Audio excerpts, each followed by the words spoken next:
Lord. అందరికి వందనాలు. ప్రార్థన చేసుకుందాం.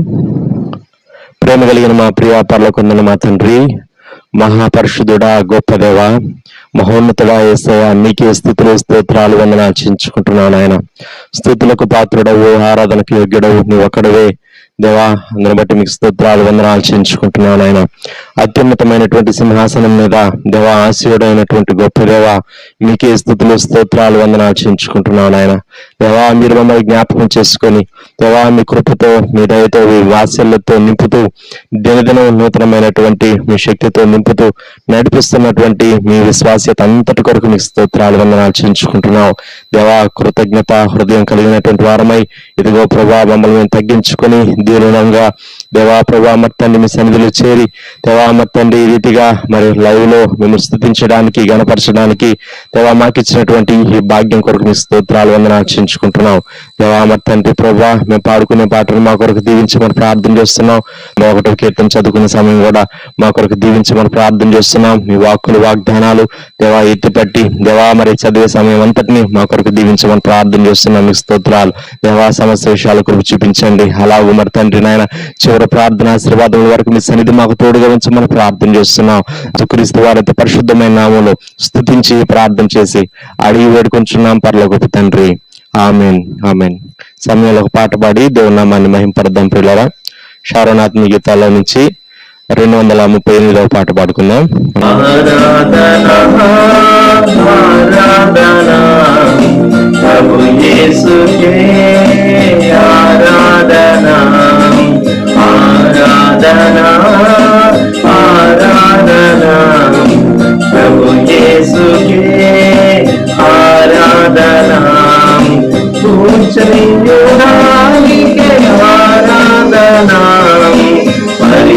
పరిశుద్ధుడానికే ఆరాధన, పూజనీయుడానికే ఆరాధన, పరిశుద్ధుడానికే ఆరాధన, ఆరాధన, ఆరాధన, ప్రభు యేసుకే ఆరాధన, ఆరాధన, ఆరాధన, ప్రభు యేసుకే ఆరాధన. లోకములో చీకటిలో పాపములో అపరాధములో, లోకములో చీకటిలో పాపములో అపరాధములో నశించిపోయిన నా జీవితాన్ని ఇతను వెనకి రక్షించినావే. నశించిపోయిన నా జీవితాన్ని ఇతను వెనకి రక్షించినావే. ఆరాధన, ఆరాధన, ప్రభు యేసుకే ఆరాధన, ఆరాధన, ఆరాధన, ప్రభు యేసుకే ఆరాధన. యథా ప్రకారంగా 91వ కీర్తన చదువుకుందాం ప్రియులారా. మహోన్నతుని చాటున నివసించువాడే సర్వశక్తి నీడను విశ్రమించేవాడు. ఆయనే నాకు ఆశ్రయము, నా కోట, నేను నమ్ముకొను నా దేవుడని నేను యెహోవాని గూర్చి చెప్పుచున్నాను. వేటకాని ఊరిలో నుండి ఆయన నిన్ను విడిపించును, నాశనకరమైన తెగులు రాకుండా నిన్ను రక్షించును. ఆయన తన రెక్కలతో నిన్ను కప్పును, ఆయన రెక్కల క్రింద నీకు ఆశ్రయం కలుగును. ఆయన సత్యము కేడమును డాలునై ఉన్నది. రాత్రి వేళ కలుగు భయమునకైనను, పగటి వేళ ఎదురు బాణమునకైనను, చీకటిలో సంచరించే తెగులనకైనను, మధ్యాహ్నం మందు పాడు చేయు రోగమునకైనను నీవు భయపడుకుందువు. నీ ప్రక్కన 1000 మంది పడినను, నీ కుడి పక్కన 10,000 మంది కూలినను అపాయం నీ ఎద్దుకు రాదు. నీవు కన్నులారా చూచుచుండగా భక్తిహీనులకు ప్రతిఫలం కలుగును. యెహోవా నీవే నా ఆశ్రయము అని నీవు మహోన్నతుడైన దేవుని నీకు నివాసస్థలముగా చేసుకుని ఉన్నావు. నీకు అపాయమేమీ రాదు, ఏ తెగులును నీ గుడారము సమీపించదు. నీ మార్గములన్నిటిలో నిన్ను కాపాడుటకు ఆయన నిన్ను గూర్చి తన దూతలకు ఆజ్ఞాపించను. నీ పాదములకు రాయి తగలకుండా వారు నిన్ను తమ చేతుల మీద ఎత్తిపట్టుకుందరు. నీవు సింహములను నాగుపాములను త్రొక్కెదవు, కొదవ సింహములను భుజంగములను అనగదొక్కెదవు.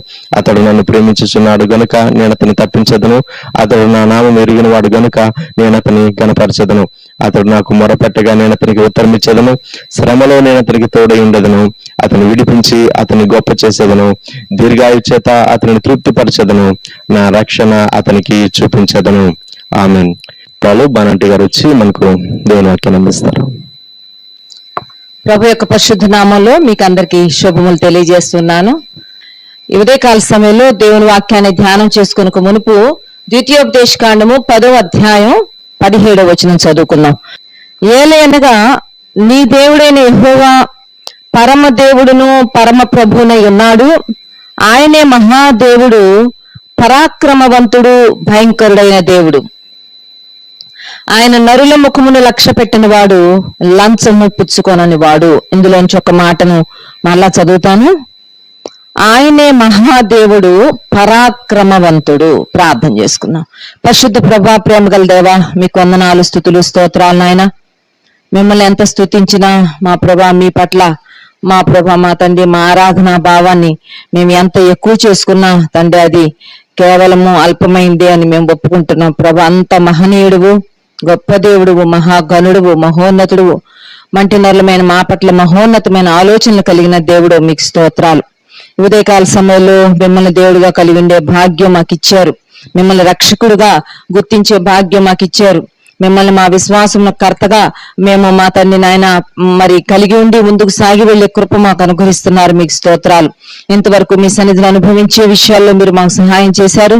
ప్రియ తండ్రి, ఈ లేఖనాలను ధ్యానిస్తూ ఉండగా మీరు మాకు తోడుగా ఉండండి. ఈ వాక్య ధ్యానంకు మీరు కర్తగా ఉండండి. నన్ను నిస్సులు చాటును పూర్తిగా మరుగు చేసి వాడుకొనుమని యేసు నామంలోనే ప్రార్థిస్తున్నాం తండ్రి. ఆమేన్. ద్వితీయోపదేశకాండము 10వ అధ్యాయంలో నుంచి ఒక మాట మనం ఆలోచన చేయబోతున్నాం. అది మరి దేవదేవుని గూర్చి మోషే ద్వారా దేవుడు చెప్పించిన మాటలు. నీ దేవుడైన యెహోవా పరమదేవుడు, పరమప్రభునై ఉన్నాడని చెప్తూ ఆయనే మహాదేవుడు, పరాక్రమవంతుడు, భయంకరుడైన దేవుడు. మన దేవుడు పరాక్రమవంతుడైన దేవుడు అనే విషయాన్ని మోషే తన ప్రజలైన ఇశ్రాయేలీయులకు జ్ఞాపకం చేస్తున్నాడు. అది వారికి మాత్రమే కాదు గాని ఈ దినాలలో మనతో కూడా ప్రభు జ్ఞాపకం చేస్తున్న ఒక విషయం ఏంటంటే, మనము నమ్ముకున్న దేవుడు పరాక్రమవంతుడైన దేవుడు. మనము నమ్ముకున్న దేవుడు బలవంతుడైన దేవుడు, భీకరుడైన దేవుడు, గొప్ప దేవుడు అనే విషయాన్ని ఉదయకాల సమయంలో మనం దేవుని వాక్యంలో నుంచి జ్ఞాపకం చేసుకోబోతున్నాం. ఆదికాండము 49వ అధ్యాయంలో యాకోబు తన 12 మంది కుమారులను గూర్చిన ఆశీర్వచనాలు మాట్లాడుతూ వస్తాడు. వాని గూర్చి దీవిస్తూ యోసేపు దగ్గరకు వచ్చేటప్పటికి అక్కడ తాను ఒక చక్కని మాట అన్నాడు. ఆదికాండము 49వ అధ్యాయం 24వ వచనం. యాకోబు కొలుచు పరాక్రమశాలి అయిన వాని హస్త బలము వలన అతని విల్లు బలమైనదగును. యోసేపును గురించి దీవిస్తూ అంటున్నాడు, యోసేపు విల్లు బలమైనదవుతుంది. ఎలాగొస్తుంది యోసేపుకు బలం అని చెప్తే, తనను గురించి తాను చెప్పుకుంటున్నా, లేక తాను కొలిచినా, తాను పూజించినా, తాను సేవించినా, తాను కలిగి ఉన్న దేవుని గురించి ఒక గొప్ప స్టేట్మెంట్ ఇస్తున్నాడు యాకోబు. యాకోబు అంటున్నాడు, యాకోబు కొలుచు పరాక్రమశాలి అయిన వాని హస్త బలము వలన. నేను కొలిచిన దేవుడు పరాక్రమవంతుడు, నేను కొలిచిన దేవుడు బలమైన దేవుడు, పరాక్రమశాలి అనే విషయాన్ని యాకోబు తన మాటల్లో తెలియజేస్తున్నాడు. అలాగే ద్వితీయోపదేశకాండము 3:24లో మోషే ఇంకొక ఛాలెంజ్ కూడా లేక ఇంకో మంచి స్టేట్మెంట్ ఇస్తున్నాడు. ఆకాశం అందే గాని భూమి అందే గాని నీవు చేయు క్రియలను చేయగల దేవుడెవడు? నీవు చూపు పరాక్రమమును చూపగల దేవుడు ఎవడు? అయ్యా, నీలాంటి దేవుడు లేడు. ఆకాశమందు గాని భూమి యందు గాని నీవు చేసిన క్రియలు లాంటి క్రియలు, నీవు చూపిన పరాక్రమము వంటి పరాక్రమము చూపగలిగిన దేవుడు ఎవరు లేరు. నువ్వు పరాక్రమవంతుడు, నీవు ధైర్యశాలివి, నీవు శక్తిమంతుడువు, నీవనుకుంటే ఏ పనన్నా చేయగలవు అని దేవదేవుని గురించి ఇక్కడ వ్రాయబడింది. నిజమే, ఇశ్రాయేలీయుల యొక్క చరిత్ర మనం క్లుప్తంగా జ్ఞాపకం చేసుకుంటే, వారిని ఐగుప్తులో నుంచి 430 సంవత్సరాల వారి బానిసత్వపు ఆ జీవితాలలోంచి బయటకు తీసుకురావడానికి దేవుడు వారి పక్షంగా అద్భుత కార్యాలు చేశాడు. ఇంకా చెప్పాలంటే పరాక్రమ కార్యాలు చేశాడు, భీకర కార్యాలు చేసి వారిని బయటకు తీసుకుని వచ్చాడు. ఆకాశం అందే గాని భూమి అందే గాని ఇటువంటి పరాక్రమ కార్యాలు చేయగలిగిన దేవుడు అసలు ఎవరు లేరు. అంత గొప్ప కార్యాలు చేస్తూ వచ్చాడు. ఎర్ర సముద్రాన్ని పాయలుగా చేశాడు. ఒకటి కాదు, రెండు కాదు, యోర్దాను నదిని వాళ్ళ కోసం మరి ఎగువన ఆపివేశాడు, ఏకరాశిగా నిలిపాడు. ఆకాశం నుండి దేవదూతల ఆహారాన్ని తన ప్రజలకు అందించాడు. తర్వాత బండలో నుంచి వారికి నీరు తీసుకుని వచ్చాడు. ఐగుప్తులో ఉండగా మరి 10 తెగుళ్ల ద్వారా తన మహాత్యాన్ని, తన గొప్పతనాన్ని, తన పరాక్రమమును ఆ ఐగుప్తుల ఎదుట దేవుడు కనపరుచుకుంటూ వచ్చాడు. కనుక తాను పరాక్రమవంతుడు అని తాను రుజువు చేసుకున్నాడు. 24వ కీర్తనలో కనుక మనం జ్ఞాపకం చేసుకుంటే అక్కడ చక్కని మాట ఉంటుంది. మనం గృహ ప్రతిష్ట కార్యక్రమాల్లో చదువుకుంటూ ఉంటాం. గుమ్మములారా మీ తలలు పైకెత్తుడి, మహిమగల రాజు ప్రవేశించినట్లు మీ తలలు పైకెత్తుడి. అక్కడ ఎవరు ఈ మహిమగల రాజు అనే ప్రశ్న, దానికి జవాబు కనబడుతుంది 24వ కీర్తన 8వ వచనంలో. ఎవరంట ఆయన? యుద్ధ శూరుడైన యెహోవా, బల శౌర్యములు గల యెహోవా అని రాయబడింది. మైటీ దేవుని ప్రజలను ఇశ్రాయేలీ జీవితాల్లో అద్భుతాలు చేస్తూ వచ్చాడంట. కనుక ఉదయకాల సమయంలో మనం ధ్యానం చేయబోతున్న అంశం ఏంటంటే, మన దేవుడు పరాక్రమవంతుడు. సామెతల్లో 8వ అధ్యాయం 14వ వచనంలో కూడా ఇంకో మాట ఉంటది, జ్ఞానాధారము నేనే, పరాక్రమము నాదే. Might belongs to me, strength belongs to me, power belongs to me అని ఉంటది. జ్ఞానాధారము నేనే, మరి అలాగే పరాక్రమము కూడా నాదే. పరాక్రమము మీద ఆల్ రైట్స్, తర్వాత దాని మీద ఉన్న హక్కులన్నీ అవి దేవునికి చెందినవి. ఆయన పరాక్రమవంతుడు, ఆయన బలవంతుడు అనేది ఉదయకాలం మనం గుర్తించాల్సిన వారంగా ఉన్నాం. అంత మాత్రమే కాకుండా ఆయన మనం ఎంతైనా అభిమానించవలసిన వారంగా ఉన్నాం. ఆయన యొక్క పరాక్రమ కార్యములను బట్టి మనం ఆయన్ను ఆరాధించవలసిన వారంగా ఉన్నాం. ఈ ఉదయకాల సమయంలో మనం ధ్యానం చేయబోతున్న అంశం ఏంటంటే, ఆ పరాక్రమముని లేకపోతే ఆ బోల్డ్నెస్ ని, కరేజ్ ని దేవుడు రూపములో చేసుకున్న మానవునిలో కూడా పెడుతూ వచ్చాడు. ఆదికాండము 1వ అధ్యాయంలో ఉంటది, మన స్వరూపములో మన పోలిక చొప్పున నరులను చేయుదము. తన స్వరూప స్వభావ లక్షణాలతో దేవుడు మానవుని తయారు చేశాడు. అందుకనే దేవునిలో ఉన్న, ఆయన దైవత్వంలో ఉన్న అనేకమైన దైవ లక్షణాలు మనలో కనబడతాయి. కొంచెమైన ఇసుమంతైన ప్రేమ, దయ, కనికరము, జాలి, క్షమించటం, ధైర్యంగా ఉండడం, ఇవన్నీ ఆయన యొక్క అట్రిబ్యూట్స్. అవి ఆయన పోలికలో చేసుకున్న నీలో నాలో కూడా వాటిని పెట్టాడు. ఈ ఉదయకాల సమయంలో పరిశుద్ధ గ్రంథములో నుంచి పరాక్రమవంతులు అని పిలువబడిన, అని రికార్డ్ చేయబడిన, నోట్ చేయబడిన కొందరు వ్యక్తుల్ని మనం జ్ఞాపకం చేసుకుంటూ, వారి జీవితాలలో దేవుడు వారికి ఇచ్చిన పరాక్రమాన్ని, వారికి ఇచ్చిన ఆ బ్రేవ్నెస్ ని, ఆ కరేజ్ ని, ఆ బోల్డ్నెస్ ని దేనికోసం వాడారు అనేది కూడా మనం ఆలోచన చేయబోతున్నాం. పరాక్రమవంతుడైన దేవుడు తన ప్రజలైన ఇశ్రాయేలీయుల జీవితంలో తన పరాక్రమమును కనపరుస్తూ వారి జీవితాల్లో అద్భుతాలు చేశాడు, మేళ్లు చేశాడు, ఉపకారాలు చేశాడు, శత్రు గణం నుంచి వారిని విడిపిస్తూ ముందుకు నడిపించుకుంటూ వచ్చాడు. అయితే ఈ రోజు పరిశుద్ధ గ్రంథంలో పరాక్రమశాలి, పరాక్రమవంతుడు అని రికార్డ్ చేయబడిన వ్యక్తులు, వారి జీవితాల్లో దేవుడు వారికి అనుగ్రహించిన ఆ బ్రేవ్నెస్ ని దేని కొరకు వాడారో మనం ఆలోచన చేయబోతున్నాం. దీని కొరకు మనం ఆదికాండంలోనికి వెళ్దాం. మొట్టమొదటిగా ఆదికాండము 10వ అధ్యాయం 8వ వచనంలో మొట్టమొదటిగా ఒక వ్యక్తిని గూర్చి పరాక్రమవంతుడు అని వ్రాయబడింది. అతని గురించి మనం చదువుకోబోతున్నాం. ఆదికాండము 10వ అధ్యాయం 8వ వచనం, కూషు నిమ్రోదును కనెను, అతడు భూమి మీద పరాక్రమశాలి అయి ఉండుటకు ఆరంభించెను. అతడు యెహోవా ఎదుట పరాక్రమము గల వేటగాడు. కాబట్టి యెహోవా ఎదుట పరాక్రమము గల వేటగాడైన నిమ్రోదు వలె అను లోకోక్తి కలదు. ఇక్కడ మొట్టమొదటిగా నిమ్రోదు అనే వ్యక్తిని గురించి మనం ఆలోచన చేయబోతున్నాం. ఈ నిమ్రోదు అనే వ్యక్తిని కూర్చిన ఒక ఐడెంటిటీ ఏంటి, తానేం సంపాదించుకున్నాడంటే అతడు భూమి మీద పరాక్రమశాలిగా ఉండడం మొదలు పెట్టాడు. చాలా బ్రేవ్ గా, కరేజియస్ గా ప్రవర్తిస్తూ వచ్చాడు. అందుకే ఇతని గురించి రాయబడిందంటే ఏమనంటే, యెహోవా ఎదుట పరాక్రమ గల వేటగాడైన నిమ్రోదు వలె. ఒకప్పుడు నాడే నిమ్రోదు, ఆ నిమ్రోదు వలె అని మాట్లాడుకుంటూ వచ్చారంట. ఈ నిమ్రోదును గురించి కొంతసేపు మనం ఆలోచన చేద్దాం. నిమ్రోదు అంటే అర్థము తిరుగుబాటు చేయుదము, రిటాలియేట్ చేద్దాం, ఎదిరిద్దాము, ఆ లోబడనొల్లని స్వభావము లేక దైవద్రోహి అని అర్థం అంట. నిమ్రోదు అంటే తిరుగుబాటు చేయడము లేక దైవద్రోహి అని అర్థం. ఇతని గురించి మనం ఆలోచన చేసి ఇతని యొక్క నేపథ్యం ఎక్కడి నుంచి వచ్చాడు ఏంటని చూస్తే, నిమ్రోదు కూషుకు పుట్టాడు. కూషులో నుంచి నిమ్రోదు వచ్చాడు. కూషు ఎవరు అని గనక మనం చూస్తే మరి 10వ అధ్యాయం 6వ వచనంలో కూషు హాములో నుంచి వచ్చాడు. హాము ఎవరని చూస్తే నోవహు యొక్క 3 కుమారుల్లో ఒకడు. షేము, హాము, యాపెతు. ఈ ముగ్గురులో హాములో నుంచి కూషు వస్తే కూషులోంచి నిమ్రోదు వచ్చాడు. హామును గురించి ఒకసారి జ్ఞాపకం చేసుకుంటే, మరి జలప్రళయం అయిపోయిన తర్వాత తిరిగి వాళ్ళు ఓడలో నుంచి బయటకు వచ్చిన తర్వాత వారు మరలా వ్యవసాయం ప్రారంభించి వాళ్ళ జీవితాన్ని తిరిగి పునఃప్రారంభించిన తర్వాత ఒకానొక రోజు ద్రాక్షారసము ఎక్కువ తాగి మరి వస్త్రహీనుడై తన గుడారంలో నోవహు పడి ఉండగా హాము ఆ దృశ్యాన్ని చూస్తాడు. ఆ దృశ్యాన్ని చూచి తనే దానికి ఒక పరిష్కారాన్ని మరి తాను చేసుంటే కనుగొనుంటే బాగుండేది. అయితే తన విషయాన్ని తీసుకుని వెళ్లి తన బ్రదర్స్ తో షేర్ చేస్తాడు. షేముతో, యాపెతుతో షేర్ చేస్తాడు. వాళ్ళు అతని యొక్క దిగంబరత్వాన్ని కప్పుతారు. ఆ తర్వాత తాను మత్తు దిగిన తర్వాత ఆ విషయాన్ని తెలుసుకొని తాను హామును శపించినట్లుగా మనం చూస్తాము. అది 24-25 వచనాల్లో ఉంటది. ఆదికాండము 9వ అధ్యాయం.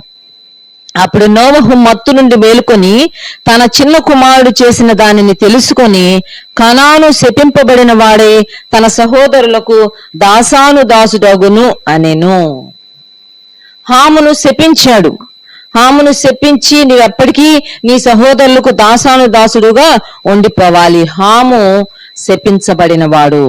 సో శపించబడిన వాడైన హాములో నుంచి కూషొస్తే, కూషులో నుంచి నిమ్రోదు వస్తే, ఇప్పుడు నిమ్రోదుకు ఒక మంచి తన పర్సనాలిటీకి ఒక మంచి ట్రైట్ యాడ్ చేయబడింది. అదేంటంటే పరాక్రమం. He was a mighty hunter అని రాయబడింది.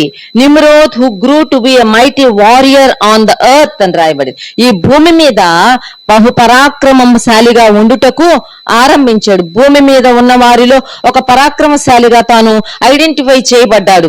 అయితే తన గురించి రాయబడిన మరొక మాట ఏంటంటే, he was a mighty hunter before the Lord. యెహోవా ఎదుట పరాక్రమము గల వేటగాడుగా. వేటగాడు ఏం చేస్తాడు? వేటాడుతాడు. ఎవరిని వేటాడుతాడు?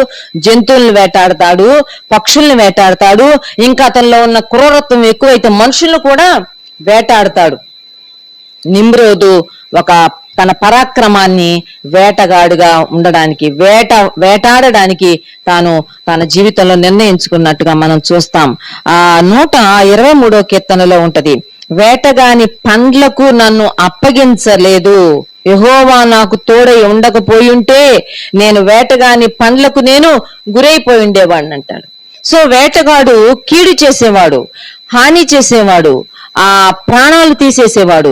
నిమ్రోదు జీవితాన్ని కూడా మనం ఆలోచన చేస్తే ఆఖరికి తనలో ఆ రిటాలియేట్ చేసే, ఆ ఎదురాడు తిరుగుబాటు చేసే స్వభావం తనని చాలా దూరం తీసుకొని వెళ్ళిపోయింది.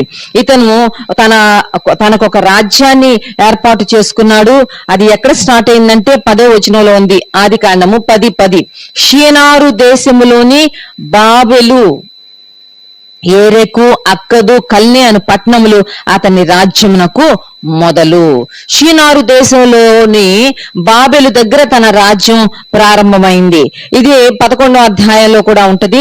2వ వచనంలో షీనారు దేశమందు ఒక మైదానంలో అక్కడ వీరందరూ చేరి నిమ్రోదు యొక్క వారసులు లేక నిమ్రోదు యొక్క అభిమానులు, ఫాలోవర్స్ అందరూ చేరి అక్కడ అనుకుంటారు, మనం ఇక్కడే ఒక గోపురం కట్టుకుందాం, ఎక్కడికి స్ప్రెడ్ అయిపోవద్దు, మనం భూమి మీద పేరు సంపాదించుకుందాం రండి అని చెప్పి వాళ్ళ గోపురం కట్ట మొదలు పెట్టినట్టుగా మనకు 11వ అధ్యాయంలో మనం చూస్తాము.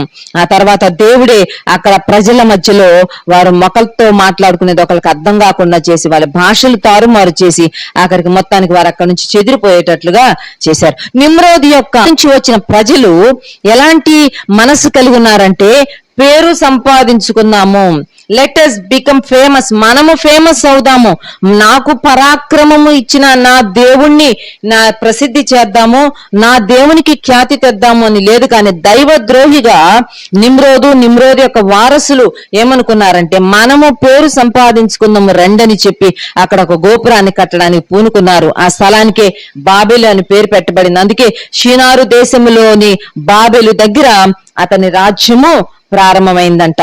ఆ తర్వాత ఆ రాజ్యము బాబెలు దగ్గర ప్రారంభమయ్యి అది ఒక దేశంగా మారిపోయింది. తర్వాత దానికి నిమ్రోదు దేశం అని పేరు కూడా పెట్టారనమాట. నిమ్రోదు. మీకా గ్రంథము 5వ అధ్యాయం 6వ వచనంలో ఈ మాట ఉన్నది, నిమ్రోదు దేశము అని ఉంది. సో నిమ్రోదు తనకు తానుగా డెవలప్ అయిపోయాడు.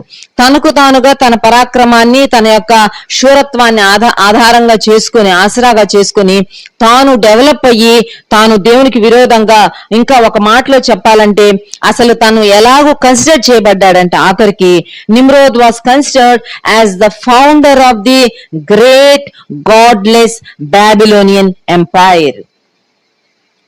బాబెలులో నుంచి వచ్చిన బబులోను సామ్రాజ్యం యొక్క స్థాపకుడుగా తాను గుర్తించబడ్డాడంట. Nimrod was identified as the founder of the great godless Babylonian empire. దేవుడు లేడు లేక నిజ దేవుణ్ణి ఒప్పుకొనని బబులోను సామ్రాజ్యం యొక్క స్థాపకుడుగా నిమ్రోదు మారిపోయాడు. తనకు పరాక్రమం ఇచ్చిన, తనకు బ్రేవ్నెస్ ఇచ్చిన, కరేజ్ ఇచ్చిన, శక్తి సామర్థ్యాలు ఇచ్చిన దేవుడికి తాను మహిమను తీసుకురాలేకపోయాడు.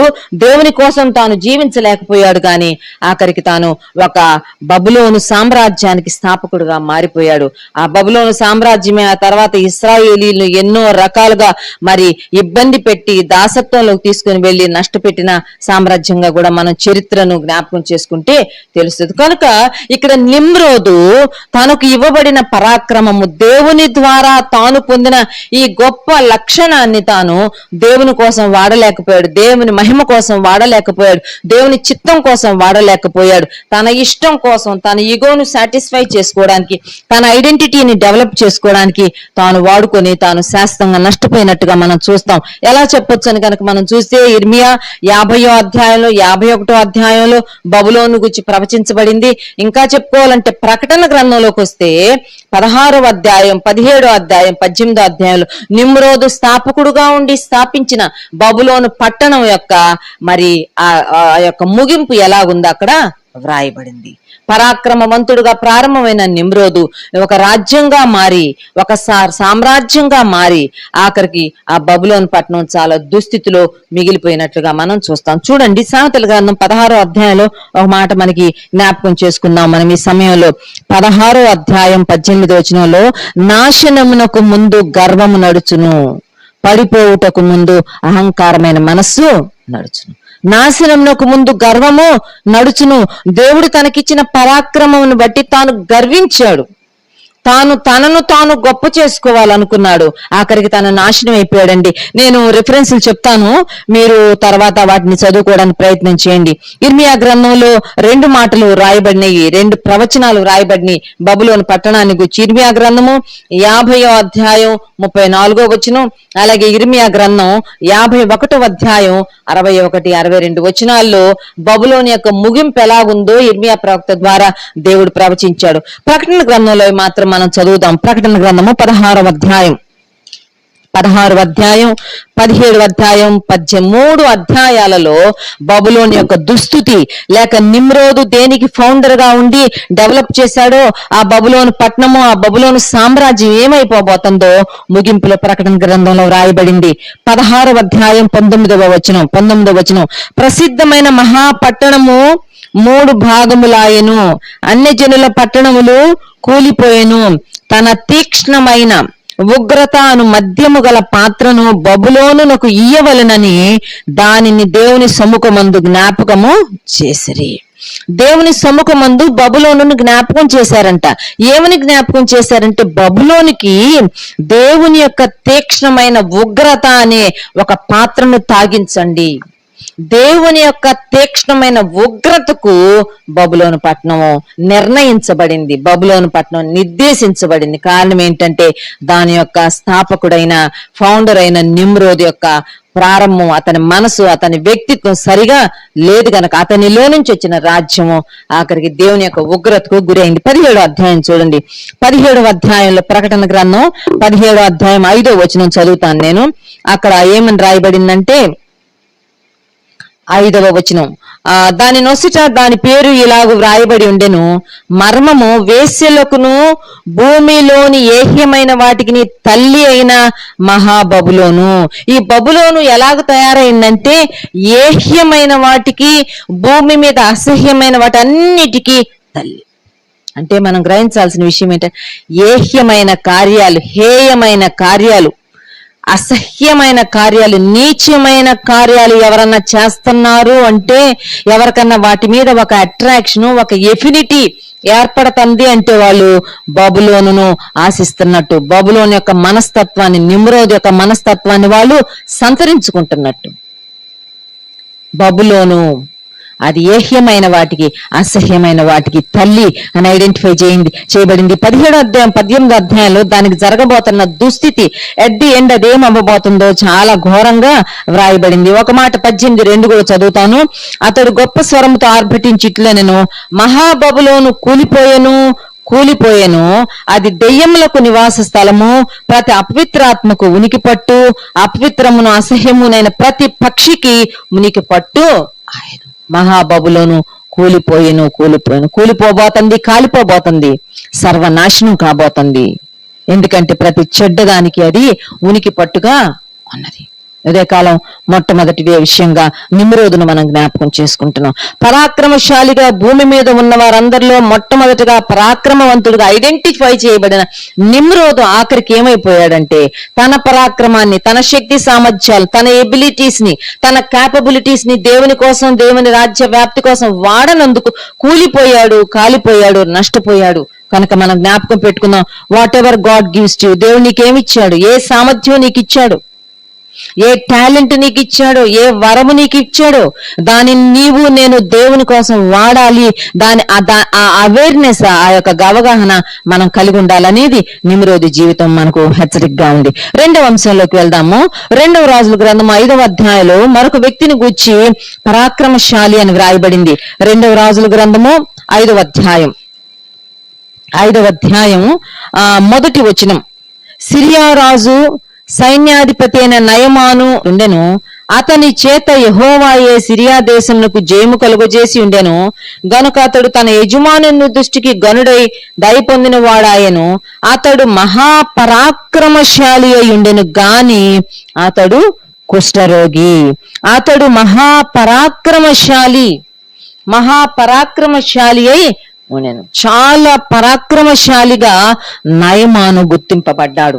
నయమాను కూడా సిరియా దేశానికి సంబంధించిన సైన్యాధిపతి, దేవుని ప్రజలలోకి చెందిన వ్యక్తి కాదు. మనం గమనించాల్సిన ఇంకొక విషయం ఏంటంటే, దేవుడు పక్షపాతము లేకుండా ప్రతి వ్యక్తిని కొంత సామర్థ్యంతో, ఆయన ఆ ఎబిలిటీతో ఆయన నింపుతున్నాడు. హాములో నుంచి వచ్చిన నిమ్రోదుకు దేవుడు పరాక్రమం ఇచ్చాడు. అన్య దేశానికి, సిరియా దేశానికి, దేవుని ప్రజలకు శత్రువులుగా ఉన్న సిరియా దేశానికి సైన్యాధిపతి అయిన నయమానుకు దేవుడు పరాక్రమం ఇచ్చాడు. అతడు మహాపరాక్రమశాలి అయి ఉండెను. అతడు మరి యుద్ధాలకు వెళ్ళినప్పుడంట యెహోవాయే అతని చేత సిరియా దేశమునకు జయము కలుగజేసి ఉండెను. సిరియా దేశ పక్షంగా యుద్ధాలకు వెళ్ళినప్పుడు దేవుడే నయమాను చేత జయాలు సంపాదిస్తున్నాడంట. దేవుని సహాయంతో జయం పొంది తిరిగి తాను వెనక్కి వస్తున్నాడు. అందువల్ల అతడు తన యజమాని దృష్టికి ఘనుడై దయ పొందిన వాడు ఆయన. సిరియా రాజు యొక్క ఫేవర్ సంపాదించుకున్నాడు. సిరియా రాజుకు సైన్యాధిపతి నయమాన్ అంటే చాలా ఇష్టం. ఎక్స్ట్రాడినరీ ఫేవరు నయమాను పట్ల సిరియా రాజు చూపిస్తూ వచ్చాడు. కానీ అతడు కుష్ఠరోగి, but he was a leper అని ఇక్కడ రాయబడింది. నయమాను పరాక్రమం కలిగిన వ్యక్తి. అయితే నయమానుకు ఒక బలహీనత ఉన్నది, లేకపోతే నయమానుకు ఒక మైనస్ పాయింట్ కూడా ఉంది. ఏంటంటే హీ వాజ్ అ లెప్పర్, కుష్ఠరోగి. దాన్ని అఫ్ కోర్స్ కవర్ చేసుకుంటా వెళ్తున్నాడు, ఎవరికి కనబడకుండా తన యొక్క సర్వాంగ కవచము, తన యొక్క కవచాలు, యుద్ధాయుధాలన్నీ వేసుకొని మరి మాక్సిమం కవర్ చేసుకుంటున్నాడు కాబోలు. అందుకే రానిచ్చారు. న్యాయంగా కుష్ఠరోగిని అసలు ఎవరు అనుమతించరు, సమాజంలోకి అనుమతించరు, కుటుంబాల్లోనికి అనుమతించరు. అటువంటిది ఒక సైన్యాధిపతిగా మేనేజ్ అయిపోతున్నాడంటే ఆ లెప్రసీని చాలా బాగా హ్యాండిల్ చేస్తున్నాడు. లేక తను కలుగు చేస్తున్నా, తను వెళ్లి సాధిస్తున్న విజయాలను బట్టి మరి రాజు కూడా అతన్ని అలాగా ఉంచుకుంటూ వచ్చాడు. అయితే ఒకనొక సమయం వచ్చింది, తన ఇంటిలోనికి మరి బానిసగా చెరగొని తీసుకురాబడిన ఇశ్రాయేల్ దేశపు చిన్నది ఈ విషయాన్ని గమనించేసింది. తన యజమాని యొక్క ఆ సఫరింగ్, ఆ మెంటల్ యాగని గమనించి ఆ యజమానురాలతో చెప్పిందమ్మా, మా దేశంలో ఒక దైవజనుడు ఉన్నాడమ్మా, ఆయన దగ్గరికి వెళ్తే బాగుంటదమ్మా, ప్రవక్త దగ్గరికి కనుక నా ఏలిన వాడు వెళ్తే నా ఏలిన వానికి మంచి జరుగుద్దమ్మా, ఆయన కుష్ఠరోగం బాగు చేస్తాడమ్మా అని చెప్పినప్పుడు దగ్గరికి నయమాన్ బయలుదేరి వెళ్తాడు. వెళ్ళిన తర్వాత తాను రథంలోనే ఉండి లోపల కబురు పంపుతాడు, సిరియా దేశపు సైన్యాధిపతి వచ్చాడని చెప్పి. తాను ఎక్స్పెక్ట్ చేశాడు ఎలీషా బయటకు వస్తాడు, ఏదో చేస్తాడు అనుకున్నాడు, కానీ ఎలీషా బయటకు రాలేదు. సరికదా ఒక కబురు పంపించాడు, వెళ్లి యోర్దాను నదిలో 7 సార్లు స్నానం చేయమని చెప్పు, బాగైపోతాడని. దీనికి మరి యొక్క నయమాన్ యొక్క రెస్పాన్స్, స్పందన ఎలా ఉందో చూద్దాం. చూడండి 11వ వచనం. అందుకు నయమాను కోపము తెచ్చుకొని తిరిగి పోయి ఇట్లా, నిన్ను చాలా కోపం వచ్చేసింది. వెంటనే అంటున్నాడు, అతడు నా వద్దకు వచ్చి తన దేవుడైన యెహోవా నామమును బట్టి తన చెయ్యి రోగముగా ఉన్న స్థలముల మీద ఆడించి కుష్ఠరోగమును మాన్పునని అనుకున్నాను. చాలా కోపం వచ్చింది. నేను ఎలాగనుకున్నాను, దమస్కులో నదులు లేవా? దమస్కులో ఇంతకన్నా మంచి నదులు ఉన్నాయి. అబానా, ఫర్పరు అనే నదులు ఇశ్రాయేల్ దేశంలో ఉన్న ఈ నదుల కంటే శ్రేష్టమైనవి కావా? నేను వాటిలో స్నానం చేసి శుద్ధి పొందలేను అనుకొని రౌద్రుడై తిరిగి వెళ్ళిపోయాను. నయమాన్ యొక్క పరాక్రమముతో పాటు తనలో ఉన్న కొన్ని మైనస్ పాయింట్స్ మనం ఆలోచించి, ఒకటి కోపం, విపరీతమైన కోపం వచ్చింది. అంత మాత్రమే కాకుండా చాలా రౌద్రుడైపోయాడు, షార్ట్ టెంపర్ వచ్చేసింది, విపరీతంగా వచ్చేసింది.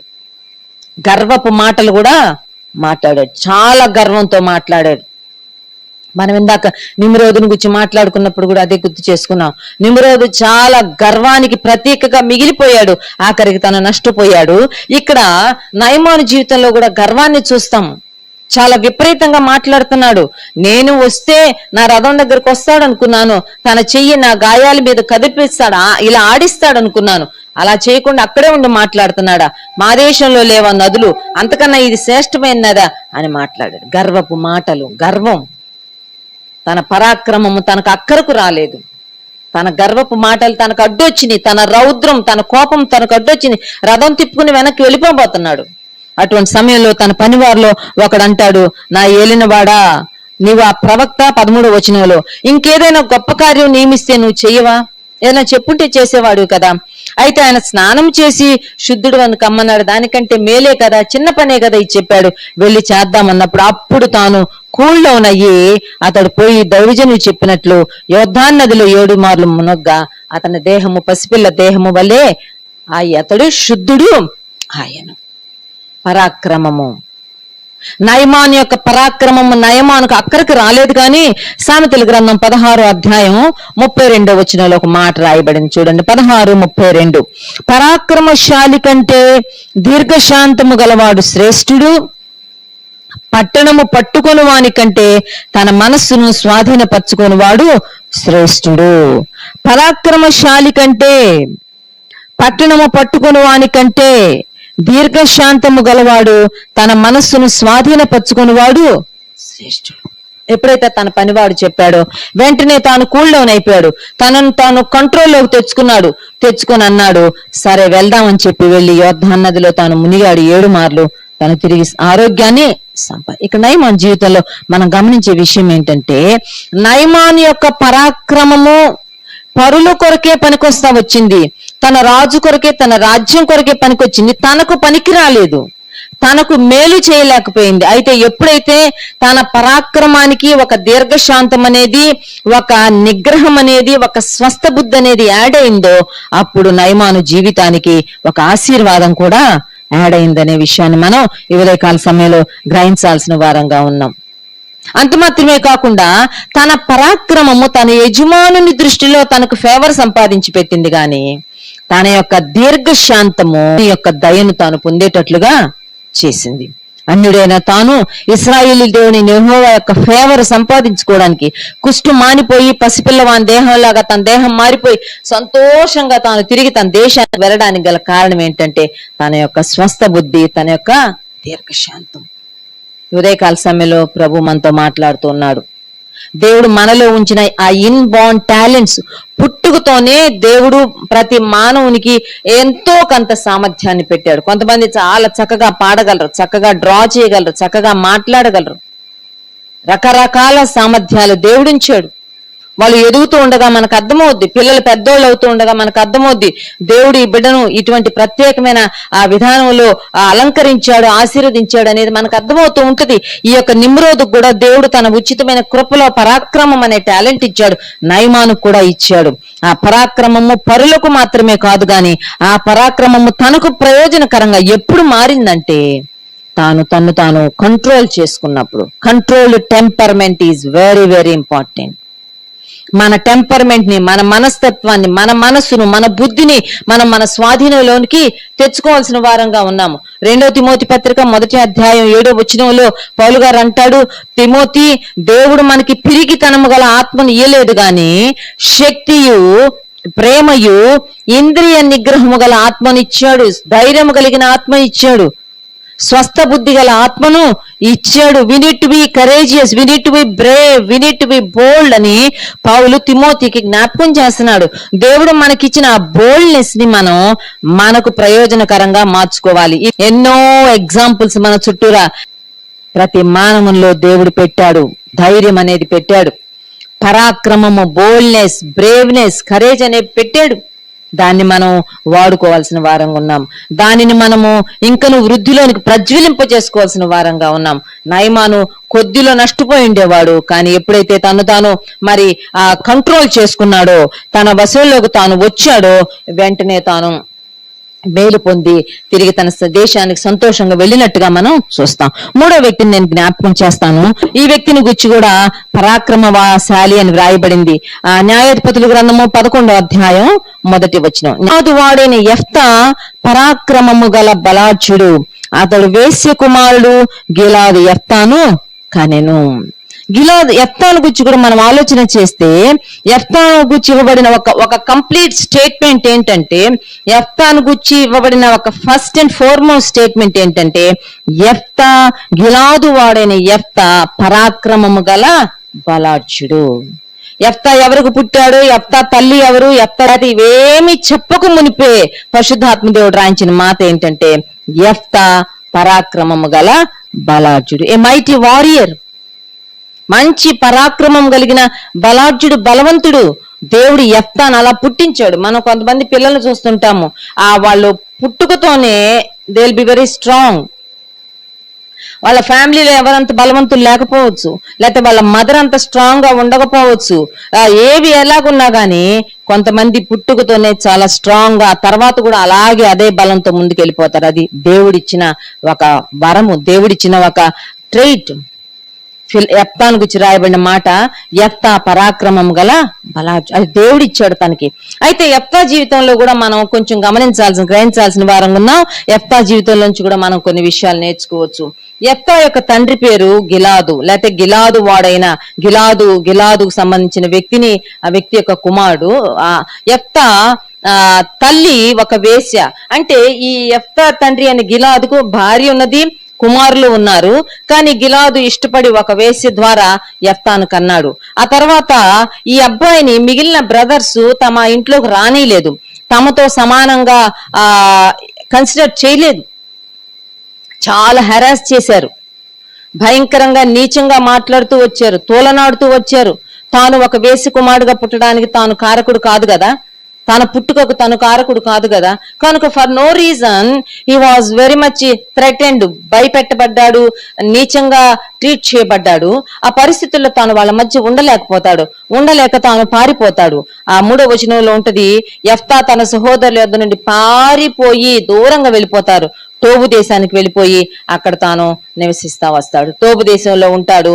టోబు దేశంలో అల్లరి జనమంతా యెఫ్తా వద్దకు వచ్చి అతనితో కూడా సంచారం చేస్తున్నారంట. ఒంటరిగా వచ్చేసాడు, ఎవరూ లేరు, తను చేర్చుకున్న వాళ్ళు ఎవరూ లేరు. ఇంకా తనకు గ్యాదర్ అయింది, తన చుట్టూరు చేరింది ఎవరంటే అల్లరి వాళ్ళు, వాళ్ళతో పాటు ఉంటా వచ్చింది. అయితే యెఫ్తా జీవితాన్ని గురించి మనం ఎక్కువ వివరాల్లోకి వెళ్ళాము, అవసరమైనవి మాత్రమే మాట్లాడుకుంటూ వస్తాము. యెఫ్తా తాను తన తల్లి ఒక వేశ్య అయినా, తన తండ్రి చాలినంత ఆ ఫాదర్లీ లవ్ అండ్ ఎఫెక్షన్ తనకి ఇవ్వకపోయినా, లేక తన యొక్క హాఫ్ బ్రదర్స్ తన దగ్గరికి తీసుకోకపోయినా, తాను టోబు దేశానికి వెళ్ళిపోయినప్పుడు అల్లరి జనం చేత తాను ఆవరించబడినా గాని, మీరు గమనించండి, స్టడీ చేయండి 11వ అధ్యాయము, తాను మాత్రం దేవుని యందు భయభక్తులు కలిగి నడుచుకుంటాడు.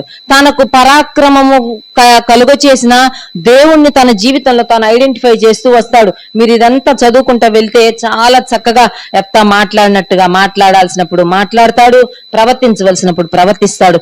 యెహోవా యందు భయభక్తులు కలిగిన వ్యక్తిగా, యెహోవాను గూర్చిన దేవుని గూర్చిన అవేర్నెస్ తో తాను తన జీవితాన్ని కొనసాగించుకుంటూ వస్తాడు. అందుకేనేమో ఒకవేళ దేవుడు యెఫ్తాను ఇశ్రాయేలుకు ఒక న్యాయాధిపతిగా ఎన్నుకున్నాడు. తన నేపథ్యం ఎలా ఉన్నా గాని తనకు పరాక్రమమును బలమును ఇచ్చిన దేవుడికి తాను కట్టుబడి జీవించాడు. ఎంత మంచి విషయం కదా.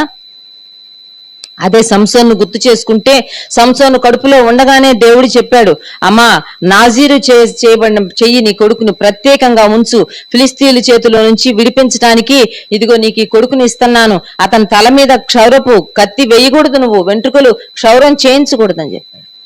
దేవుడు తనను ప్రత్యేకంగా తన ఆత్మ ద్వారా బలపరుస్తూ వచ్చాడు. కానీ సంసోన్ లైఫ్ లో మనం గమనించేది ఏంటంటే, తనకు బలము ఇచ్చిన దేవునికి తాను కట్టుబడి ఉండలేదు, దేవునికి తాను బైండ్ అయి ఉండలేదు, విచ్చలవిడిగా జీవించాడు, ఇష్టానుసారంగా జీవించాడు, కేర్లెస్ గా జీవించాడు, నష్టపోయాడు. యెఫ్తా విషయంలో అయితే సిచ్యుయేషన్ అంతా చాలా వర్స్ట్ గా ఉంది, చుట్టూర పరిస్థితులన్నీ చాలా అస్తవ్యస్తంగా ఉన్నాయి, కానీ తాను మాత్రం తనకు పరాక్రమమును కలుగు చేసిన దేవునికి తాను కట్టుబడి ఉన్నాడు. ఒంటరిగా జీవిస్తా ఉన్నాడు. కొంతకాలానికి ఇశ్రాయేలీయుల మీదకి అమ్మోనీయులు వచ్చారు. అమ్మోనీయులు చాలా చాలా దాడులు చేస్తున్నారు, దండయాత్రలు చేస్తున్నారు, బాధ పెడుతున్నారు, వీళ్ళని ఇబ్బందులు పాలు చేస్తున్నారు.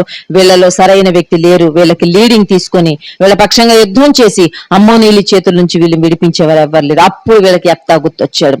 యెఫ్తా ఉన్నాడు కదా, పరాక్రమము గల బలాఢ్యుడు, అలాంటి వ్యక్తిని మనం ఎవరం చూడలేదు, టోబు దేశంలో ఉన్నాడంట అని చెప్పి పెద్దలు వెళ్ళి, ఇశ్రాయేలీయుల పెద్దలు వెళ్ళి మరి యెఫ్తాతో మాట్లాడి యెఫ్తాను వెనక్కి తెచ్చుకుంటారు.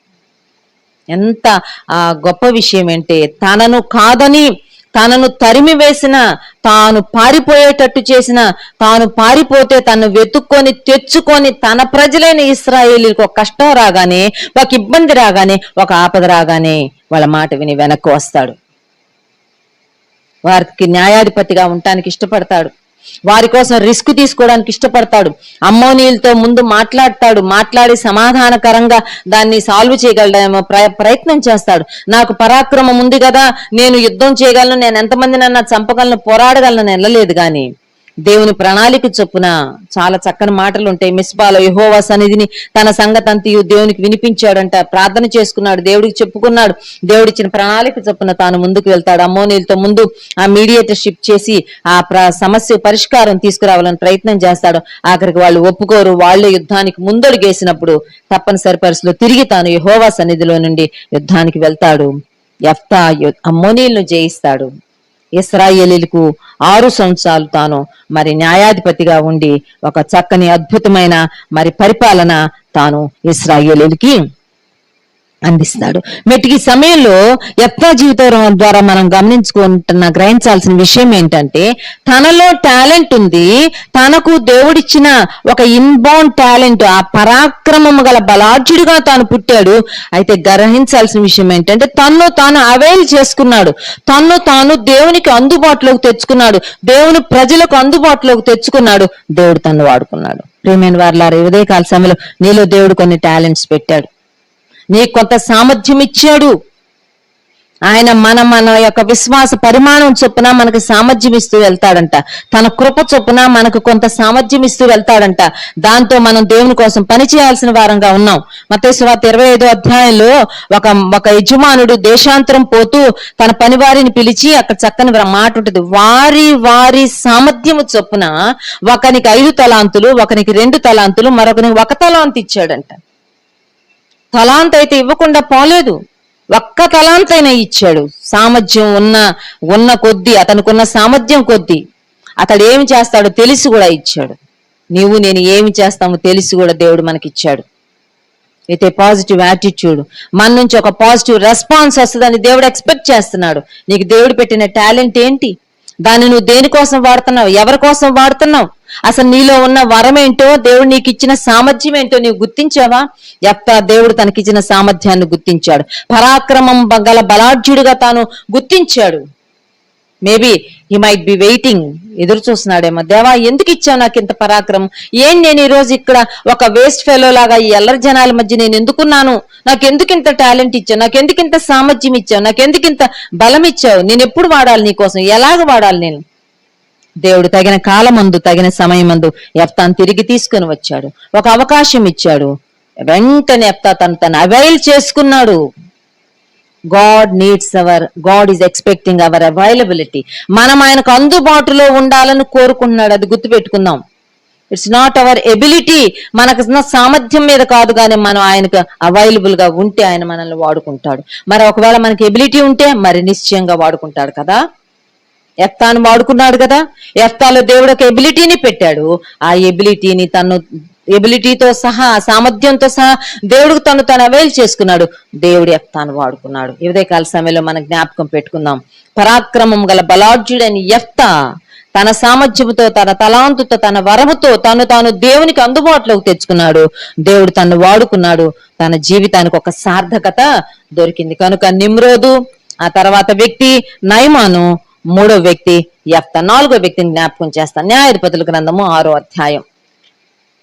న్యాయాధిపతుల గ్రంథము 6వ అధ్యాయంలో దేవుని ప్రజలైన ఇశ్రాయేలీయులు మిద్యానీయుల చేత వేధించబడుతున్నారు. చాలా కష్టపడుతున్నారు వాళ్ళు. భయంకరంగా పరిస్థితులలో ఆ గిద్యోనును దేవుడు జ్ఞాపకం చేసుకుంటున్నాడు. చూడండి 6వ అధ్యాయం 12వ వచనం. న్యాయాధిపతులు అప్పటి గిద్యోను పరిస్థితి ఏంటంటే 11 కూడా చదువుతాను. యెహోవా దూత వచ్చి అబీయజ్రీయుడైన యోవాషునకు కలిగిన వఫ్రాలోని మస్తకి వృక్షము కింద కూర్చుండెను. యోవాషు కుమారుడైన గిద్యోను మిద్యానీయులకు మరుగై ఉండినట్లు గానుగ చాటున గోధుమలను దొల్లగొట్టుచుండగా యెహోవా దూత అతనికి కనబడి, పరాక్రమము గల బలాఢ్యుడా, యెహోవా నీకు తోడయ్యున్నాడని అతనితో చెప్పగా. యాక్చువల్ గా గిద్యోను యొక్క మెంటల్ స్టేటస్ ఏంటని గనక మనం చూస్తే చాలా భయపడిపోయి ఉన్నాడు, పిరికి వాడైపోయి ఉన్నాడు. ఎందుకంటే వీళ్ళు కరెక్ట్ గా గింజలు వేసుకొని పంట సాగు చేసుకొని పంట చేతికొచ్చే టైంకి మిద్యానీయులు వచ్చేస్తారంట. మిడతల దండులాగా దిగుతారంట. ఉన్న పండంతా కోసుకొని తీసుకెళ్లిపోయేవాళ్ళంట. వీళ్ళని ఆకలికి, కరువుకు వదిలేసేవాళ్ళు. భయపడిపోయారు. వాళ్ళను చూచి, వాళ్ళు వస్తున్నారంటే తెలిసి గజగజలాడిపోయే పిరికి పరిస్థితుల్లో వాళ్ళు ఉన్నారు. భయానకమైన పరిస్థితుల్లో వారు ఉన్నారు. అందుకే కొంచెం గోధుమలు దొరికితే ఆ గోధుమలు తెచ్చుకొని తాను ఒక గానుగు చాటున వాటిని నెమ్మదిగా దొల్లగొట్టుకుంటున్నాడంట. ఆ కొట్టుకుంటున్న సమయంలో యెహోవా దూత ఇప్పుడు గిద్యోనుతో మాట్లాడుతుంది. యెహోవా దూత గిద్యోనుకు ఒక పేరిచ్చింది. యెహోవా దూత గిద్యోను ఏమని సంబోధిస్తుందంటే, పరాక్రమము గల బలాఢ్యుడా, యెహోవా నీకు తోడయ్యున్నాడు. పరాక్రమము గల బలాఢ్యుడా అని పిలుస్తుంది. యాక్చువల్ గా తన పరిస్థితి ఏంటి? పిరికోడుగా ఉన్నాడు, భయపడిపోయి ఉన్నాడు. కానీ దేవుడు అంటున్నాడు, గిద్యోను నీవు పరాక్రమము గల బలాఢ్యుడు, you are a mighty warrior. దేవుడు నీకు తోడుగా ఉండు. అయ్యా దేవుడు మాకు తోడుగుంటే మాకెందుకు ఇన్ని కష్టాలు వస్తాయి అని అంటే, అప్పుడు దేవుడు దూత చెప్తున్నాడు 14వ వచనం, బలము తెచ్చుకొని వెళ్ళి మిద్యానీయుల చేతిలో నుండి ఇశ్రాయేలీలను, బలము తెచ్చుకో బలం, ధైర్యము తెచ్చుకో, బోల్డ్నెస్ తెచ్చుకో, స్ట్రెంగ్త్ తెచ్చుకో. తర్వాత మళ్ళా 16వ వచనం, నేను నీకు తోడయుందును గనుక ఒకే మనుష్యుని హతము చేసినట్లు మిద్యానీయులను నీవు హతము చేయుదు అని సెలవిచ్చాను. నీకేమీ లేకపోవచ్చు, నీకు పరాక్రమము నేనిస్తాను, నీకు బలము నేనిస్తాను. నీకు పరాక్రమం లేదు, బలము లేదు, గోధుమలు దొల్లగొట్టుకుంటున్నాను అనుకుంటున్నావేమో. నీకు బలం ఇస్తాను, బలము తెచ్చుకో, నీకు నేను తోడై ఉంటాను, నేను పంపించబోతున్నాను. మిద్యానీయుల చేతిలోని ఇశ్రాయేలును నువ్వు విడిపించాలి. ఇక్కడ మనం గిద్యోను జీవితంలో మనం చూసే విషయం ఏంటంటే దేవునికి తను తాను అప్పగించుకున్నాడు. యెఫ్తా దేవుని యొక్క అందుబాటులోకి వచ్చాడు. గిద్యోను దేవునికి తను తాను అప్పగించుకున్నాడు. చాలా సందేహాలు ఉన్నాయి, ఆ సందేహాలన్నీ క్లారిఫై చేసుకుంటూ ఆఖరికి తాను దేవుని చిత్తంలోనికి, దేవుని ఏర్పాట్లోనికి వచ్చేసాడు. మిడతల దండంతా విస్తారంగా ఉన్న ఆ యొక్క మిద్యానీయులను జయించటానికి దేవుడు పిరికివాడైన గిద్యోనును పరాక్రమం గల బలాఢ్యుడిగా చేసేసాడు.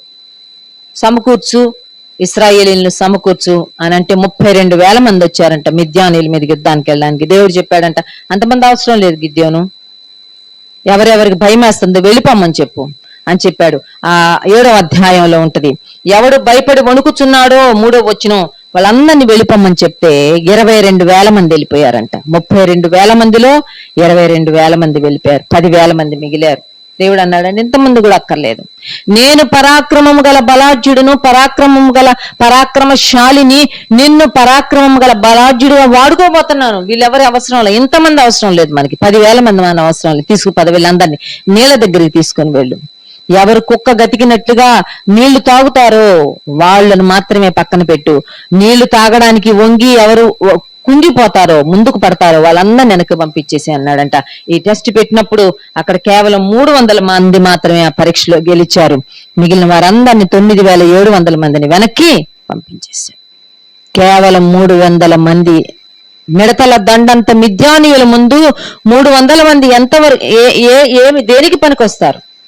ఎలాగ సరిపోతారు వాళ్ళు? దేవుడు అంటున్నాడు, నేను పరాక్రమశాలిని, నిన్ను పరాక్రమం గల బలాఢ్యుడిగా నిలబెట్టబోతున్నాను.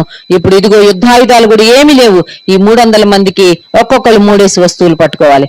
ఒకటి బోర, రెండోది ఉట్టి కొండ, మూడవది దివిటి. ఇవి తీసుకుని కొండ మీదకి వెళ్ళమని చెప్పు. ఈ 300 మందిని 3 గుంపులుగా చేశారు. ప్రతి ఒక్కరి చేతిలో ఒక బోర, ట్రంపెట్, దానిలో నుంచి శబ్దం చేయడానికి, ఒక దివిటి వెలుతురు కోసం పగలగొట్టడానికి ఒక ఖాళీ కుండ, ఒట్టి కొండలు, ఇవి తీసుకుని వెళ్ళారు. దేవుడు చెప్పిన మాట ప్రకారం వాళ్ళు ఒకే టైంలో, మరి గిద్యోను ఇచ్చిన హెచ్చరిక ప్రకారము, తాను పంపిన ఆ సంజ్ఞల ప్రకారం వాళ్ళు ఒకే టైంలో ఎట్ ఏ టైం కుండలు పగలగొట్టి దివిటీలు పైకి లేపి, ప్రకాశమానమైన దివిటీలు బోరలు ఊదారంట. అంతే, మిద్యానీయుల దొండంతా భయంకరంగా వణికిపోయి ఆ ప్రాంతాలను వదిలిపెట్టి వెళ్ళిపోయారు. ఈ 300 మంది వాళ్ళని సంపూర్ణంగా ఓడించారు. దేవుడు గిద్యోనును పరాక్రమము గల బలాఢ్యుడిగా స్థిరపరిచాడు. ఒక మంచి మాట ఉంటది, గిద్యోనును న్యాయాధిపతి అయిన తర్వాత అంట ఇశ్రాయేలీలకి 8వ అధ్యాయం 28వ వచనంలో రాయబడిన మాట, మిద్యానీయులు ఇశ్రాయేలీలు ఎదుట అనపబడి అటు తర్వాత తమ తలలను ఎత్తుకోలేకపోయారు. గిద్యోను దినములలో దేశము 40 సంవత్సరములు నిమ్మళముగా ఉండెను. పిరికివాడైన గిద్యోను దేవుని చేత పరాక్రమము గల బలాఢ్యుడిగా ట్రాన్స్ఫార్మ్ చేయబడినప్పుడు మిద్యానీయులు పూర్తిగా అణపబడి ఇంకెప్పటికీ తల ఎత్తలేకపోయారంట. ఫర్ 40 లాంగ్ ఇయర్స్, సుదీర్ఘమైన 40 సంవత్సరాలు ఇశ్రాయేలీలు నిమ్మళముగా ఉన్నారంట. ఎంత గొప్ప దేవుడో తెలుసా? మనలో ఉన్న సామర్థ్యం కొంచెమే కావచ్చు, మనలో ఉన్న శక్తి కొంచెమే కావచ్చు, మనకున్న పరిస్థితులు చాలా భీకరంగా ఉండొచ్చు. అయితే ప్రభు వైపు మనం చూచినప్పుడు, ప్రభువుకు మనల్ని మనం అప్పగించుకున్నప్పుడు, గిద్యోను అప్పగించుకున్నప్పుడు ఆయన మనకు బోల్డ్నెస్ ఇస్తాడు, బ్రేవ్నెస్ ఇస్తాడు, కరేజ్ ఇస్తాడు. ఆయన తాను అనుకున్న కార్యాలు మన ద్వారా జరిగించుకుంటాడు. ఇప్పుడున్న పరిస్థితులకు అతీతంగా దేవుడు మనల్ని బలపరచగలడు, దేవుడు మనల్ని ఆశీర్వదించగలడు, దేవుడు మనల్ని ఇతరులకు ఛానల్ ఆఫ్ బ్లెస్సింగ్ గా చేయగలడు. పిరికి వాడైన గిద్యోనును ఒక ఛానల్ ఆఫ్ బ్లెస్సింగ్ గా తన జనాంగం అంతటికి మార్చేసుకున్నాడు. దేవునికి మనల్ని మనం అప్పగించుకున్నాం.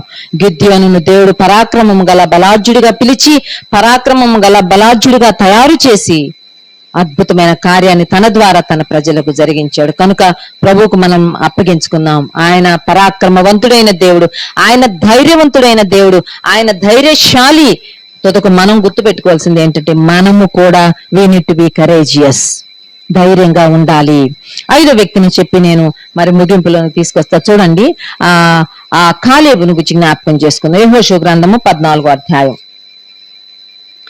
అలాగే సంఖ్యాకాండము 13వ అధ్యాయంలో, ముందు సంఖ్యాకాండంలోకి వెళ్దాం.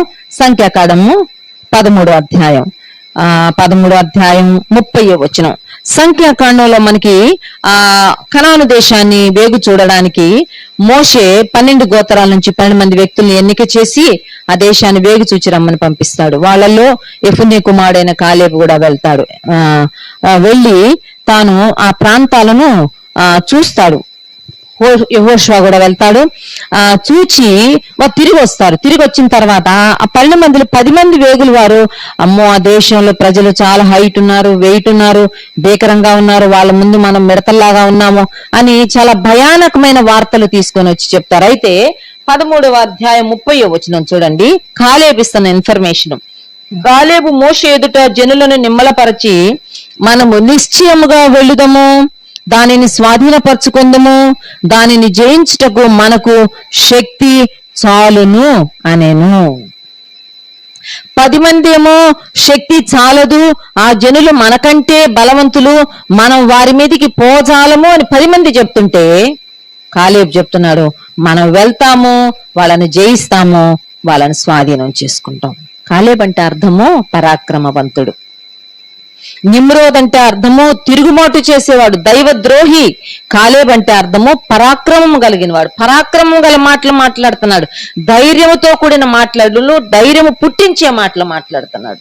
14వ అధ్యాయంలో కూడా నిర్గమకాండంలో అదే చూస్తాం. 12వ వచనం నుంచి 13వ వచనం 14వ వచనం వరకు, అలాగే 14వ అధ్యాయం 30వ వచనంలో ఏమనుంటదంటే, యెఫున్నె కుమారుడైన కాలేబును నూను కుమారుడైన యెహోషువయు తప్ప మిమ్మల్ని నివసింప చేయుదని నేను ప్రమాణం చేసిన దేశమందు మీరు ఎవరు ప్రవేశింపరు, ఇది నిశ్చయం.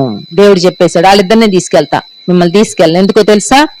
మీరు మోషేతో చెప్పాడు, మోషే నాకు చెప్పాడు, ఈ కండ ప్రదేశం నాకు ఇవ్వండి, అనాకీయులను ప్రాకారములు గల గొప్ప పట్టణములను అక్కడ ఉన్న సంగతి ఆ దినమున నీకు వినపడు. ప్రాకారాలు ఉన్నాయి, పట్టణాలు ఉన్నాయి, ఆ దినమే విన్నారు. యెహోవా నాకు తోడై ఉన్నాడు, యెహోవా సెలవిచ్చినట్టు నేను ఆ దేశాన్ని స్వాధీనపరచుకుంటాను.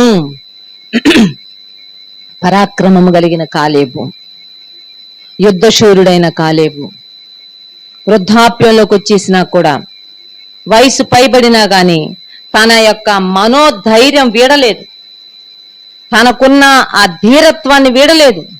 తాను అంటున్నాడు, నేను ఈ వయసులో అయినా గాని నేను ఆ ప్రాంతాన్ని స్వాధీనం చేసుకుంటాను, నాకు ఆ ధైర్యం ఉంది, నాకు ఆ నమ్మకం ఉంది, నాకు ఆ కరేజ్ ఉంది అని చెప్పి తాను వెళ్ళి ఆ కొండ ప్రాంతమైన కిరియత్ అర్బాను, హెబ్రోనును తాను స్వాధీనం చేసుకున్నాడంట. ఉదయకాల సమయంలో మన పరిస్థితులు, మన లిమిటేషన్స్, మనకున్న ధైర్యాన్ని తగ్గించకుండా మనం చూసుకోవాల్సిన వారంగా ఉన్నాం.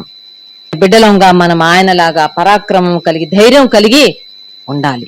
కనుక నిమ్రోదును గూర్చి, నయమానును గూర్చి, యెఫ్తాను గూర్చి, గిద్యోను గూర్చి, కాలేబును గూర్చి ఎగ్జాంపుల్ గా క్రమశాలను రాయబడింది. కానీ ఈరోజు నీలో నాలో కూడా దేవుడు ఆ ధైర్యాన్ని, ధీరత్వాన్ని ఉంచాడు. దాన్ని మనం ఇంకా ప్రజ్వలింప చేసుకోవాలి, ఎక్కువ చేసుకోవాలి, ఎన్రిచ్ చేసుకోవాలి. పరిస్థితులను చూసి అధైర్యపడకూడదు, దిగులు పడకూడదు, కృంగిపోకూడదు, దిగజారిపోకూడదు. ప్రభా నువ్వున్నావు, పరాక్రమవంతుడైన దేవుడు, పరాక్రమశాలివి, పరాక్రమ కార్యములు చేసిన వాడు, నాతో ఉన్నావు, నాలో ఉన్నావు, నేను నీతో పాటు ధైర్యంగా వెళ్తానని మనం చెప్పాల్సిన వారం ఉన్నాం. యేసు ప్రభు శిలువలో పరాక్రమ కార్యం చేశాడు. యేసు ప్రభు చాలా ధైర్యంగా మాట్లాడాడు. పిలాతు ముందు నిలబెట్టినప్పుడు, హేరోదు ముందు నిలబెట్టినప్పుడు, అన్నా ముందు, కైపా ముందు నిలబెట్టినప్పుడు, ఎక్కడన్నా మనం గమనిస్తే యేసు ప్రభు తన జీవితంలో భయపడిపోయినట్టు, అధైర్యపడినట్టు మనకు కనబడదు. తిమోతికి రాస్తూ పౌలు గారు అంటాడు, పొంతి పిలాతు ముందు బహుధైర్యముగా సాక్ష్యం ఇచ్చిన యేసుక్రీస్తును పెట్టి నేను మాట్లాడుతున్నాను అంటాడు తిమోతి పత్రికలో. యేసుక్రీస్తును సాక్షిగా పెట్టుకొని నేను మాట్లాడుతున్నాను. పొంతి పిలాతు ముందు బహుధైర్యంగా మాట్లాడిన యేసుక్రీస్తు పిలాతు ముందు మాట్లాడాడు. ఏంటి వీళ్ళందరూ ఎలా కేకలేస్తున్నారు? మాట్లాడవా నువ్వేమి? నీ సంగతి ఏంటి? ఏమి భయపడలేదు, జంకలేదు. He was very brave. తాను వచ్చిన కార్యాన్ని, తాను అనుకున్న కార్యాన్ని సంపూర్తి చేసి వెళ్ళాడు. అదే మనకి కొలసే పత్రిక 3వ అధ్యాయంలో ఉంటది. పరాక్రమ కార్యాన్ని, భీకర కార్యాన్ని, సహజ కార్యాన్ని, శూర కార్యాన్ని, వీర కార్యాన్ని యేసు ప్రభు నీ కోసం నా కోసం సిలువలో చేసి వెళ్ళాడు. ఆయన పరాక్రమవంతుడని రుజువు చేసుకున్నాడు. చూడండి కొలసే పత్రిక 3వ అధ్యాయం 13-15 వచనాలు కలిసి ఉన్నాయి.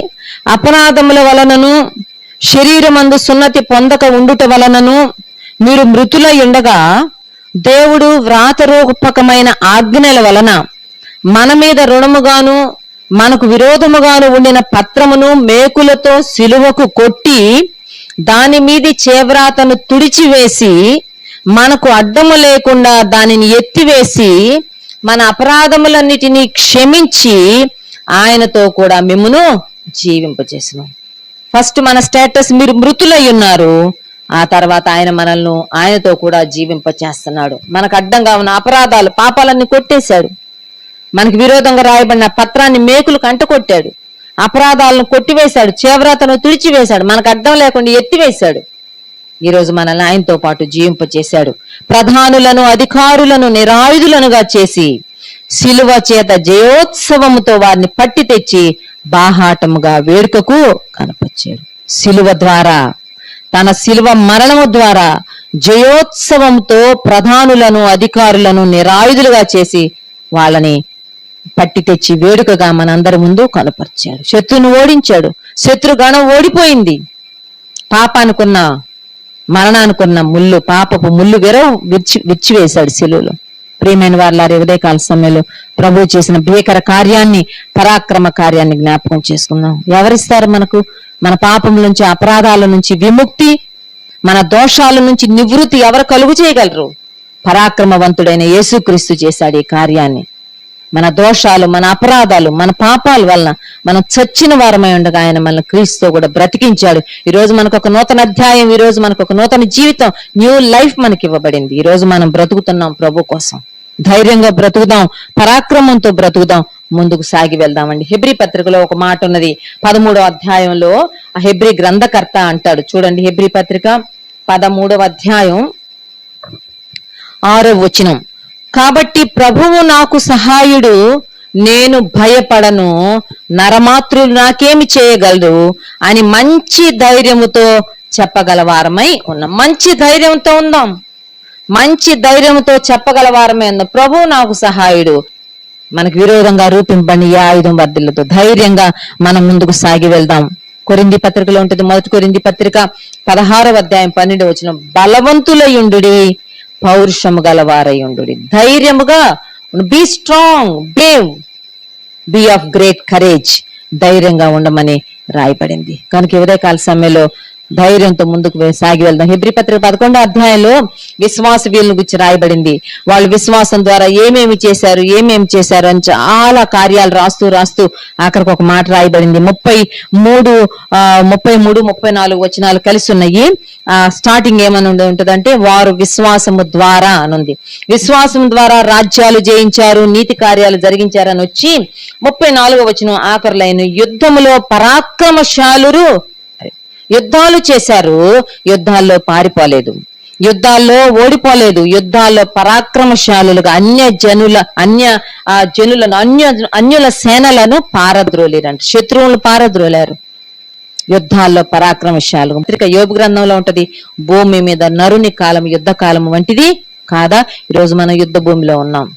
అది సంఘం వారు చేసిన సేవంతా గనక మనం జ్ఞాపకం చేసుకుంటే, అపోస్తుల కార్యాలు 1వ అధ్యాయం నుంచి 28 అధ్యాయాల వరకు చూసుకుంటూ వెళ్తే చాలా చోట్ల రాయబడిన మాట ఏంటంటే, వారు బహు ధైర్యంతో వాక్యం చెప్పారు, ధైర్యంతో సువార్త ప్రకటించారు, ప్రభువును ఆనుకొని ముందుకుని వెళ్ళారు.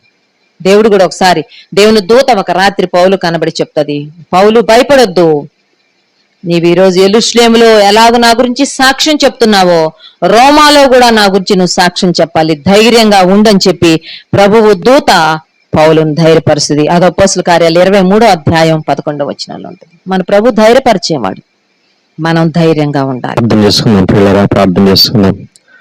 మహాగణుడా, మహోన్నతుడా, గొప్ప దేవా యేసయ్యా, మీకే స్తుతులు స్తోత్రాలు వందనాలు చెల్లించుకుంటున్నాం.